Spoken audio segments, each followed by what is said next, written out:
야이로라는 인물이 있었습니다. 회당이라는 곳은 유대인들에게는 아주 중요한 장소였습니다. 유대인들은 회당에 모여서 함께 기도하는 장소였고, 또 하나님을 예배하는 장소였고, 그것에서 교육을 받는, 하나님의 말씀을 가르치며 교육받는 장소이기도 했고, 중요한 일들이 생기면 그곳에 모여서 함께 모이는 장소이기도 했습니다. 유대인들은 사는 곳은 어디나 회당을 만들었습니다. 그리고 그 당시에는 회당에 10명을 선정해서 이 회당을 관리하고 지도하도록 했습니다. 그리고 그 10명 중에서 3명을 회당장으로 임명을 했습니다. 여러분, 이 마가복음 5장에도 보면은 이 야이로를 지칭하기를 회당장 중에 하나라고 이렇게 말하고 있습니다. 하나인 야이로라고 이렇게 말하고 있습니다. 이 말은 이 가버나움에 있는 회당에 이 회당장이 3명이 있는데 그 중에 한 명인 야이로라고 이렇게 말하고 있습니다. 이 야이로는 12살 딸이 있었습니다. 자녀가 얼마 됐는지는 몰라도 이 성경에 나온 것은, 소개하고 있는 것은 12살 된 어린 딸이 있었는데 이 딸이 위중하였습니다. 여러 이렇게 의원을 찾아가고 뭐 좋다는 약은 다 먹여봐도 이 아이에게 차도가 없었고 거의 숨이 끊어져 가는 겁니다.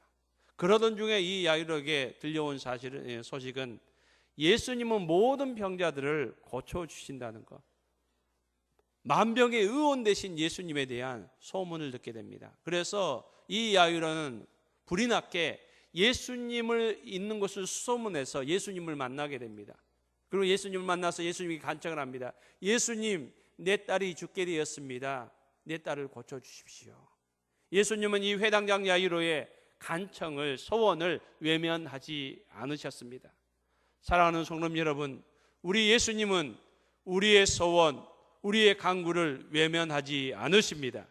하나님의 때에 하나님의 방법으로 우리의 소원에 응답하여 주실 줄로 믿습니다. 예수님은 회당장 야이로와 함께 이 회당장 야이로의 집에 당도하였습니다. 그런데 이게 웬일입니까? 야이로 집에 이게 도착하니까 이 통곡 소리가 막 집 밖으로 흘러나옵니다. 무슨 일이 있었습니까? 예수님이 도착하기 전에 이 야이로의 사랑하는 딸이 죽어버린 겁니다. 그래서 많은 사람들이 슬피 울고 있는 겁니다. 예수님이 그 모습을 보시면서 예수님은 이미 숨이 멎어 있는 야이로의 딸 어린 소녀에게 이렇게 외치십니다. 우리가 잘 아는 말씀입니다. 달리 다굼, 소녀야 일어나라. 이미 죽어있던, 그래서 주위에 있는 많은 사람들이 슬퍼하고 있는 그 슬픔의 현장에서 예수님은 사망의 권세를 깨치시고 죽어있는 어린 소녀를 다시 살리셨습니다. 여러분, 오늘 우리의 삶 가운데 어둠의 문제, 눈물의 문제, 고통의 문제가 있다면 이 시간 주님께서 우리에게 선포하십니다. 달리 다굼, 소녀야 일어나라. 여러분, 우리의 모든 어려운 문제로 또 낙심하여서 혹시 주저앉아 있다면 이 시간 우리가 다시 주님의 음성 듣고 우리의 부활의 능력이 계시는 우리 예수님의 말씀 듣고 다시 그 자리에서 일어나는 놀라운 역사가 있기를 주님의 이름으로 축복합니다.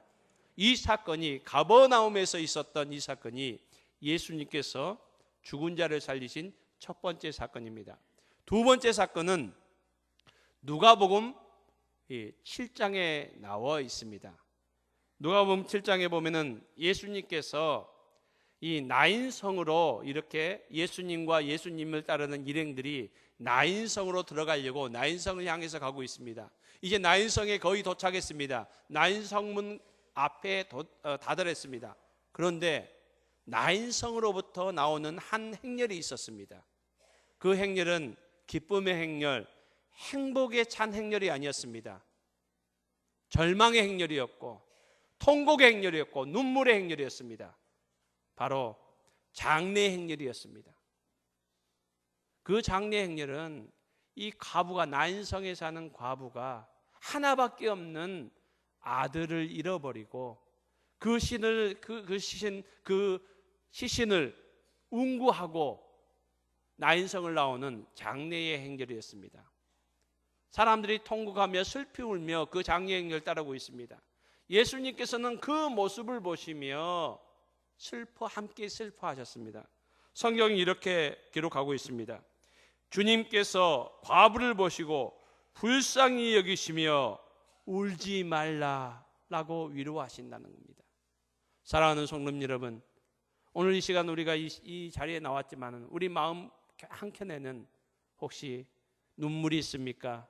아픔이 있습니까? 괴로움이 있습니까? 이 시간 우리 부활하신 주님을 만나는 복된 시간 될 수 있기를 소망합니다. 2000년 전에 나인성 과부, 사랑하는 아들을 잃어버리고 슬픔 가운데 있는 이 과부를 보시고 불쌍히 여기시며 울지 말라고 위로하셨던 주님의 위로의 손길이 이 시간 여러분에게 동일하게 임할 줄로 믿습니다. 주님께서는 슬피 우는 그 과부를 위로하실 뿐만 아니라 그 과부의 사랑하는 그 아들의 시신이 들어있는 관에 손을 대셨습니다. 손을 대시면서 주님은 이렇게 선포하십니다. 청년아, 내가 내게 말하노니 일어나라. 그럴 때에 죽어있던 청년이 그 관에서 다시 일어나는 놀라운 역사가 일어났습니다. 여러분, 우리가 주님을 함께 섬기기를 원하지만은 함께 아직 섬기지 못하는 우리의 남편, 또 우리의 자녀들, 우리의 부모님 있습니까? 그렇다면은 이 시간 주님께서 여러분에게 은혜를 주셔서 그 의심의 자리, 불신앙의 자리에 있던 우리의 남편과 우리의 자녀들, 그리고 우리의 부모님들이 주님께서 일어나라 이렇게 명하실 때에 다 일어나서 함께 믿음의 자리, 또 예배의 자리에 나오는 그런 은혜가 있기를 주님의 이름으로 축복합니다. 이 죽었던 아들이 다시 일어나서 그 슬픔의 행렬은 행복의 행렬, 기쁨의 행렬로 변화되었습니다. 세 번째 사건이 오늘 우리가 보았던 요한복음 11장의 내용입니다. 여기에는 베다니라는 동네입니다. 베다니에는 예수님께서 각별히 생각하시는 한 가정이 있었습니다. 그것은 나사로와 마르다와 마리아가 사는 가정이었습니다. 이들은 부모님을 일찍 여의고 3남매가 외롭게 살아가고 있었지만은 주님께서 이 3남매를 특별히 사랑하셨습니다. 그래서 예수님께서는 이 요한복음 11장에 보면은 우리의 친구 나사로라라고 이렇게 말씀하십니다. 나사로를 그냥 말씀하시는 것이 아니라 우리의 친구다, 나의 친구다라고 이렇게 말씀하십니다. 여러분, 이 땅을 살아가면서 우리의 좋은 친구, 참 어디서나 참 나에게 위로가 되는 친구가 있으면 얼마나 좋습니까? 그렇지만은 우리에게 그런 친구가 혹시 없고 나에게 친구였던 사람들이 하나둘 이렇게 떠나간다 할지라도 우리 주님은 세상 끝날까지 우리의 진정한 친구가 되어 주시는 줄로 믿습니다. 예수님은 이 나사로가 죽었습니다. 친구된 이 나사로가 죽었을 때에 예수님은 이 나사로에게 찾아오셨습니다. 예수님이 이 나사로의 가정에 찾아오셨을 때에 성경이 이렇게 기록하고 있습니다. 죽은 지 이미 나흘이 되었다는 겁니다. 그리고 장례를 다 치루었습니다. 이미 나사로의 시신은 무덤에 들어가 있습니다. 여러분, 이 유대인들은 무덤이 우리와 동일하지는 않습니다. 우리는 땅에 묻잖아요. 그렇지만은 유대인들은 이 굴에 이렇게 시신을 안치하고 그 밖에다가 큰 돌로 막아놓는 그런 형태를 취했습니다. 이미 나사로의 시신은 이 굴에 들어가서 무덤에 들어간 지, 그리고 돌로 막은 지 나흘이 되었다는 겁니다. 예수님께 나사로를 살리시기 위해서 다시 그 굴 앞에, 무덤 앞에 가려고 할 때에 주위 사람들이 만류합니다. 예수님, 이미 나흘이 되었고 그 바로 앞에 가면은 시신이 부패해서 썩기 시작해서 그 시신이 썩는 냄새가 진동합니다 라고 이렇게 말씀하셨습니다. 그리고 예수님을 만류했습니다. 그렇지만은 예수님께서는 그 앞에 가셔서 사람들에게 돌을 치우라고 이렇게 말씀하십니다. 그리고 예수님께서는 동일하게 선포하십니다.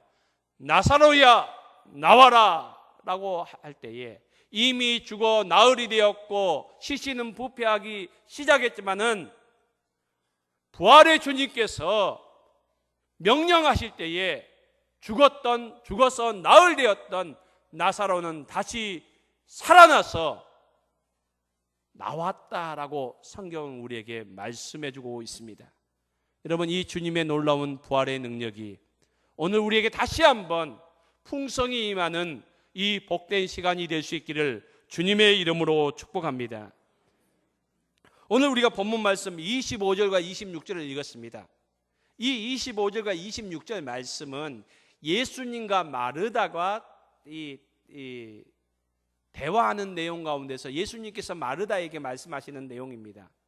바로 예수님께서 나사로를 살리시기 전에 있었던 일입니다. 예수님은 마르다에게 나사로는 아직 이미 죽어 있습니다. 나흘이나 되었습니다. 이 마르다와 마리아는 너무나도 슬퍼합니다. 예수님이 조금만 더 일찍 오셨으면은, 나흘 전에 오셨으면은 우리 오라버니를 살리실 수 있었을 것인데 라고 이렇게 슬퍼하고 있었습니다. 슬퍼하는 마르다와 마리아, 특별히 마르다에게 예수님께서는 오늘 말씀하십니다. 말씀하시는 그 내용을 보면은 오늘 24절과 25절과 26절 말씀에 보면은 예수님은 마르다에게 자신을 조금 독특한 이름으로 이렇게 소개를 하고 있습니다. 예수님은 두 가지 이름으로 마르다에게 자신을 소개하고 있습니다. 첫 번째 이름입니다. 한번 따라 했으면 좋겠습니다. 예수님이 마르다에게 얘기합니다. 나의 이름은 부활이다. 여러분, 이 예수님의 말씀은 마르다에게 하신 말씀일 뿐만 아니라 거기에 함께 모였던 제자들과 많은 사람들에게, 슬픔 가운데 있는 사람들에게 하신 말씀입니다. 또한 오늘 이 말씀을 듣는 저와 여러분과 모든 그리스도인들에게 선포하시는 말씀입니다. 예수님은 왜 자신을 나는 부활이다, 나의 이름은 부활이다 라고 이렇게 소개하고 있습니까?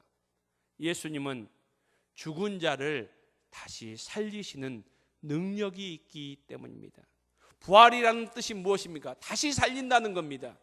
예수님은 야이로의 딸을 살리셨습니다. 나인성 과부의 아들을 살리셨습니다. 그리고 이제 곧 나사로도 살리실 것입니다. 여러분, 그리고 예수님은 이제 곧 십자가를 지시기 위해서 골고다로 가십니다. 저와 여러분의 죄, 온 인류의 죄를 대속하시기 위해서, 대속 제물이 되시기 위해서 예수님은 약속하신 대로 십자가에 가십니다. 죽으십니다.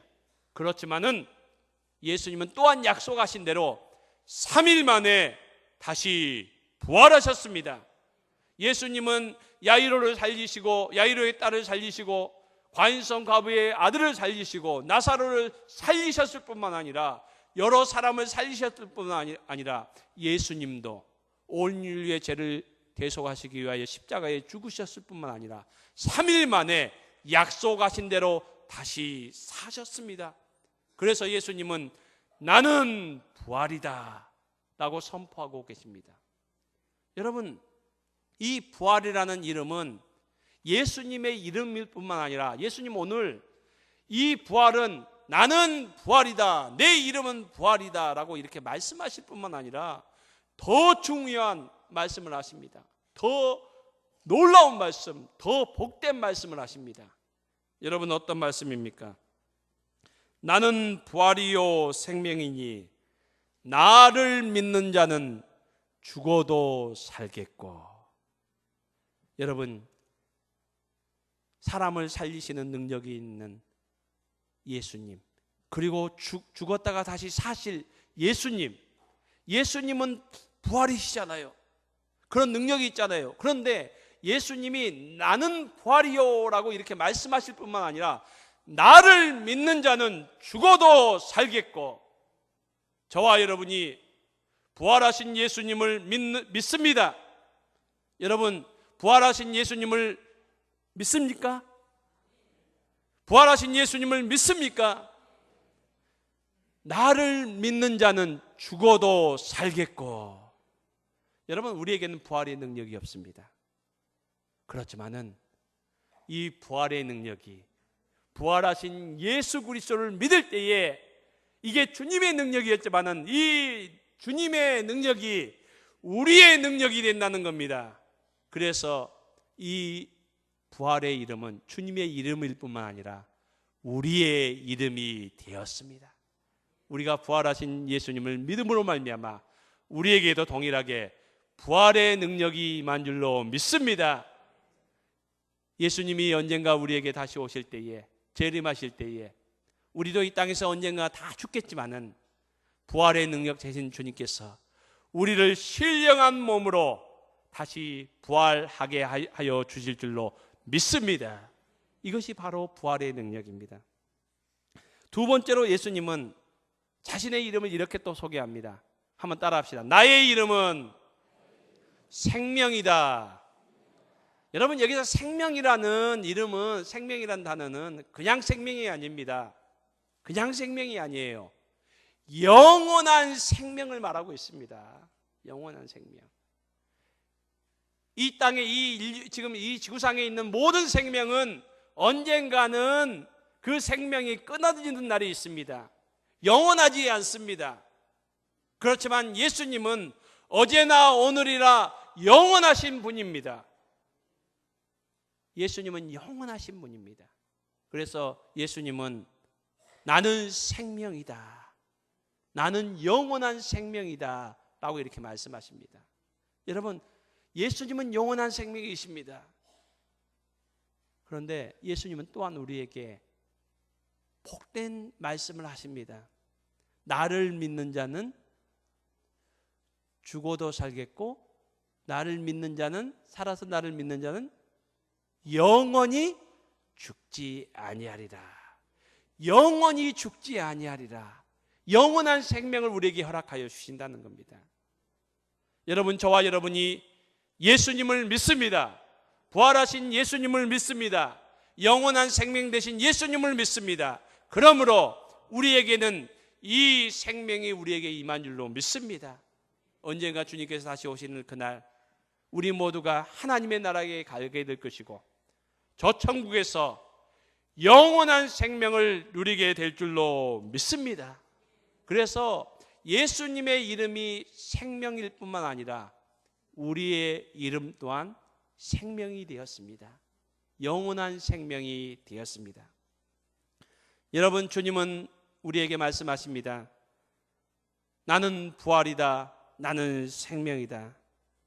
그리고 예수님을 믿는 저와 여러분도 부활의 소망이 있고, 또 부활의 능력 가운데 있고, 또 영원한 생명을 소유한 하나님의 백성이 되었음을 말씀해 주고 있습니다. 2000년 전 안식 후 첫날 주일, 예수님께서는 죽음과 사망의 권세를 깨시고 다시 부활하셨습니다. 다시 사셨습니다. 여러분, 그 내용이 사복음서에 다 기록되어 있습니다. 그런데 예수님이 부활하신 그날 많은 사람들이 예수님의 부활의 소식을 이렇게 듣게 되는데, 좀 일찍 들은 사람들이 있습니다. 예수님의 이 마리아와 여인들이 들었고, 예수님의 제자들이 그 사실을 알게 되었습니다. 그리고 또 빨리 알았던 사람들이 있습니다. 무덤을 지키던 경비병들이었습니다. 이 경비병들이 예수님이 부활하셔서 그 무덤이 빈 무덤이 되었고 예수님이 보이시지 않자 대제사장들에게 찾아갔습니다. 장로들에게 찾아갔습니다. 대제사장과 장로들에게 찾아가서 예수님의 시신이 없어졌다라고 이렇게 얘기했습니다. 이 소식을 들은 대제사장과 장로들이 의논하여서 어떤 일을 했습니까? 무덤을 지키던 경비병들, 그리고 예수님이 다시 부활하셔서 그 무덤에 계시지 않고 무덤은 빈 무덤이 되었다는 것을 똑똑히 지켜봤던 무덤이 이 돌이 스스로 굴러갔고 무덤이 흔들리면서 예수님이 부활하신 그 역사적인 현장을 목격했던 경비병들에게 성경이 이렇게 기록하고 마태복음 28장에 보면은 돈을 많이 주었다는 겁니다. 매수하였습니다. 15절 28장 15절 말씀에는 이렇게 기록하고 있습니다. 군인들이 돈을 받고 가르친 대로 하였으니 이 말이 오늘날까지 유대인 가운데 두루 퍼지니라. 어떻게 했다는 겁니까? 여러분, 이 대제사장들과 이 장로들은 경비병들을 이렇게 매수하여서 예수님이 부활하신 그 소식을 은폐하였고 조작하였습니다. 그래서 그들에게 이렇게 얘기합니다. 경비병들에게 돈을 많이 주어서 매수하여서 예수님이 부활하신 것이 아니라 제자들이 예수님의 시체를 훔쳐갔다고 사람들에게 얘기하여라. 그래서 지금 무덤이 비었다고 얘기하여라. 그래서 오늘 15절에는 이 말이 오늘날까지 유대인 가운데 두루 퍼지니라. 거짓말이 예수님은 부활하셨고 부활하신 예수님은 많은 사람들 만나셨지만은 이 대제사장들과 장로들은 그것을 은폐하고 조작하여서 이렇게 하였음을 성경은 말씀하고 있습니다. 여러분, 남태평양에 가면은 아름다운 섬들이 많이 있습니다. 그 가운데 미국령 이 괌이라는 섬, 여러분 혹시 가보신 분도 있을 거고 우리 많이 들어보셨죠? 괌. 저도 못 가봤지만은 참 아름답다고 하니까 한 번쯤은 가봐야겠다라는 생각이 들기도 합니다. 여러분, 이 괌을 가는 사람들 가운데서 이제 여러 곳을 이렇게 가는데 이 관광객들이 한 번씩 들리는 곳이 있는데 그 관광지 중에 하나가 요코이라는 이렇게 동굴이라고 합니다. 요코이라는 동굴. 여러분, 요코이라는 이 동굴 이름이 이렇게 붙여진 것은 원래는 이름이 없었는데 이곳이 유명하지가 않았는데 어떻게 유명됐는고 하니까 1972년에 거기에서 일본 한 노인이 그 동굴에 발견되었습니다. 요코이 쇼이치라는 노인이었습니다. 이 노인이 이 동굴에서 발견되게 된 1972년입니다. 발견되었고 그래서 이 동굴을 요코이라고 합니다. 지금 여기 괌에 가는 사람들은 이 관광 코스 중에 하나로 이 요코이 동굴을 가는 분들이 많이 있다고 합니다. 왜 이 일본 노인이 이 요코이 동굴에 있었을까요? 사연은 이러합니다. 2차 세계대전 가운데 이 일본군이었던 이 요코이 쇼이치가 이 1944년에 이 괌에 파병이 되었습니다. 이 파병이 돼서 이곳에서 미군과 전쟁을 하는데 미군에게 완전히 이렇게 패배해서 이렇게 이제 포로가 될 그런 상황이 되었습니다. 그런데 이 일본 군들에게 이 상부에서 항상 이렇게 얘기했다고 합니다. 절대로 포로가 되지 말아라. 항복하지 말아라. 스스로 목숨을 끊든지 하지 절대로 항복하지 말아라. 항복해도 다 죽이니까 절대로 항복하는 것은 치욕적인 일이니까 절대 항복하지 말고 스스로 목숨을 끊든지 절대 항복은 하지 말아라. 그러니까 완전히 이제 졌습니다. 졌는데 이제 항복하지 말라는 그 말을 이렇게 들었기 때문에 이 요코이 쇼이치와 동료 병사 3명이 이 더 숲으로 들어갔습니다. 숲으로 들어가서 이 동굴에서 살다가 이 8년쯤 살다가 8년쯤 되어서는 동료 2명은 다 죽어버렸습니다. 숨졌습니다. 그런 가운데서도 이 28년을 그곳에서 있다가 72년에 사람들에게 발견이 되어서 요코이 쇼이치라는 이분이 그때서야 이렇게 밝은 세상으로 나올 수 있었다고 합니다. 나올 때에 동굴 안에 동굴이 아주 좁아가지고 이렇게 어깨를 펴서 생활하지 못했기 때문에 어깨를 잘 펼 수가 없었고 언어도 잃어버렸다고 합니다. 한참 후에야 언어를 다시 회복할 수 있었다. 참 이 캄캄한 동굴, 좁은 동굴에서 28년간을 꼼짝하지 못하고 그냥 비참하게 그렇게 참 참담한 생활을 했다는 겁니다. 뭐 항복하지 말라는 그 얘기 때문에 그 잘못 그렇게 상부에서 그냥 그런 강압적으로 이렇게 얘기를 했기 때문에 여러분 오늘 이 병사들도 돈에 매수되어서 또 이렇게 막 강압적으로 하니까 이렇게 얘기하는 겁니다. 여러분 오늘도 이 오늘날까지 예수님은 2000년 전에 분명히 부활하셨음에도 불구하고 많은 사람들은 예수님이 부활하신 사실을 부인하고 인정하지 않습니다. 예수님이 부활했다는 사실을 많은 사람들이 알고 있음에도 불구하고 그 사실을 인정하지 않으려고 합니다. 그래서 오늘도 죄 가운데서 하나님을 떠나 죄악 가운데서 살아가는 많은 사람들을 우리는 보게 됩니다. 그래서 예수님께서는 여러분 이 대제사장들이 병사들을 경비병들을 돈으로 매수해서 거짓말로 이렇게 증언하도록 은폐하고 조작한 그 15절까지의 이야기 다음에 16절부터 마태복음 28장 16절부터 20절까지 어떤 일이 있습니까? 마태는 16절에서 20절에서 이렇게 기록하고 있습니다.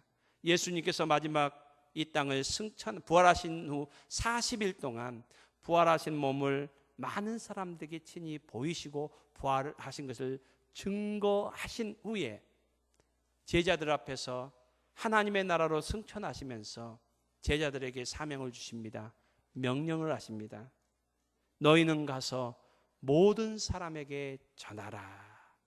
무엇을요? 복음을 전하라는 겁니다. 부활하신 예수님을 전하라는 겁니다.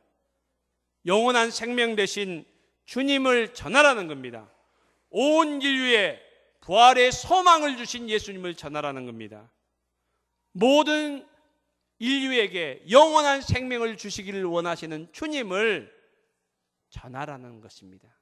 사랑하는 성도님 여러분, 오늘 우리에게도 이 사명이 증인되어야 될 사명이 우리에게 있습니다. 여러분 아직도 부활하신 예수님을 믿지 않고 부인하고 있는, 거부하고 있는 우리 주위에 있는 많은 사람들에게 저와 여러분이 부활의 증인 될 수 있기를 주님의 이름으로 축복합니다. 부활하신 예수님 또 영원한 생명 되신 예수님을 증거하는 우리 모두가 될 수 있기를 주님의 이름으로 축복합니다. 우리 함께 찬송가 160장을 찬송하겠습니다.